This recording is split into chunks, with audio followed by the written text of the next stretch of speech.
இருக்கும் அனைத்து இந்து சொந்தங்களுக்கும் என் அன்பார்ந்த வணக்கத்தை தெரிவித்துக் கொள்கின்றேன். அன்றும் இன்றும் என்றும் என்னை ஒரு அழகான பாதையில் வழிநடத்தி வரும் அவருடைய வாழ்க்கை பயணத்தை இந்துக்களுக்காகவே அர்ப்பணித்த என் குருநாதர் அர்ஜுன் சம்பத் ஐயா அவர்களுக்கு என் நன்றிகளை தெரிவித்துக் கொண்டு என் உரையை துவங்குகின்றேன். எங்கோ தோன்றிய மதத்தை இந்தியாவில் பின்பற்ற சுதந்திரம் இருக்கும் பொழுது எம் இந்தியாவில் தோன்றிய இந்து மதத்தை பின்பற்றினால் அது மதவாதி என்றால் நான் இந்து மதவாதி என்று சொல்வதற்கு மிகவும் பெருமை கொள்கின்றேன். இந்துக்கள் என்றால் யார்? உண்மையை பேசும் உத்தமர். ஏதோ இந்துக்கள் என்றால் இன்றோ நேற்றோ துவங்கியது அல்ல. இது ஆயிரம் ஆண்டுகளுக்கு முன்பே துவங்கியது எம் இந்து மதம்.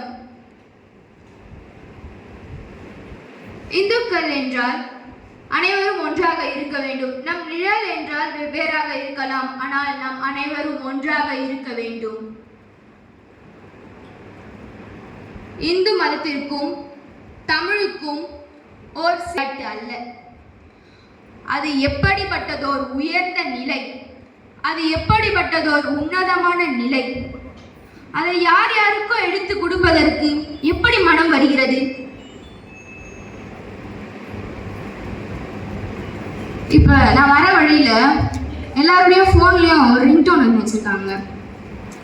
உதயநிதி உதயநிதி உலகம் போற்றும் உதயநிதி கலைஞர் அவர் பேரனர். கரெக்டு தான், கலைஞருடைய வாரிசுன்றதை கரெக்டா ப்ரூவ் பண்ணியிருந்தாரு.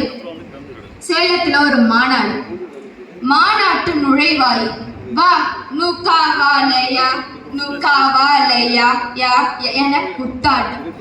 மாநாட்டு நடுவில் இளைஞர்களின் சீட்டாட்டம். அதுலயும் ஒருத்தர் சொல்றார், மாமே அடுத்த சீட்டை போடு மாமே.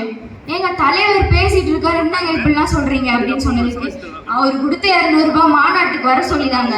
அவர் பேச்ச கேட்கணும்னா இன்னும் 200 ரூபாய் சேர்த்து கொடுக்க சொல்லுங்க, அவர் பேச்ச கேட்கலாம் அப்படின்னு சொல்றாங்க. இப்ப பாத்தீங்கன்னா ஏதோ ஒரு வீடியோ ட்ரெண்டிங்கா இருக்குன்றாங்க. அது என்னன்னு எனக்கு தெரியல. கேரளால இருந்து ஒரு பெண் ஒருத்தவங்க பாடி இருந்தாங்க. ஒற்றை செங்கோல் காட்டி அதிர வைத்தார், ஓநாய்கள் கூட்டத்தை அலறடித்தாய். ஏன் அதே நம்ம கொஞ்சம் மாத்தி பாடக்கூடாதா? ஒற்றை செங்கோல் காட்டி அதிர வைத்தார், கோபாலபுரத்தையே அதிரடித்தாய். 8 திக்கும் உங்கள் புகழ் பழக்கும், அவருடைய பேச்சில் அனல் பறக்கும். ஏன் இப்படி பாடக்கூடாது? தப்பாங்க? தப்பா? எதனா இந்த மாதிரி பாடுறதுக்கு தப்பு இருக்கா? தப்பு இருக்கா சொல்லுங்க. நாம் யாருக்கும் எதிரானவர்கள் அல்ல. உலகம் வியந்து போற்றிய ஒரு பேரிடத்தின் தலைவனாக வர வேண்டும் என்றால் எத்தனை தகுதிகளை இருக்க வேண்டும் அவருக்கு? தமிழ்நாட்டில் பிறந்து தமிழனாக வளர்ந்து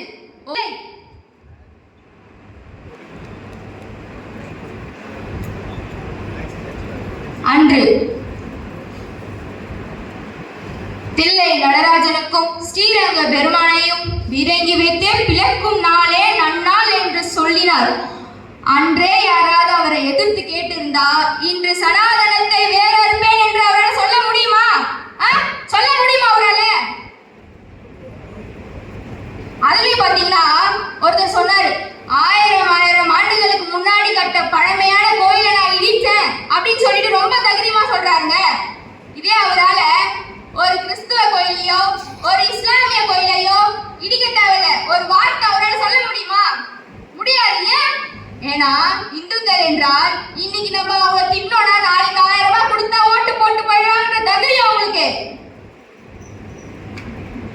இன்னைக்கு திட்டிட்டு நாளைக்கு 1000 ரூபாய் கொடுத்தா ஓட்டு போட்டுட்டு போயிடுவாங்க தகுதியும்.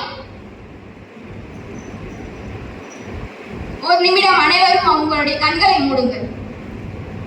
தயவு செய்து உங்களுடைய கண்களை மூடுங்கள். நான் சொல்வதை உங்களுடைய மனதில் இருத்திக் கொண்டே வாருங்கள். உங்கள் மனதில் ஒரு சிம்மாசனத்தை அமையுங்கள். அந்த சிம்மாசனம் மிக உயர்ந்தது.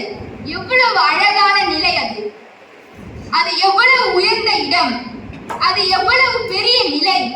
அது எவ்வளவு பெரிய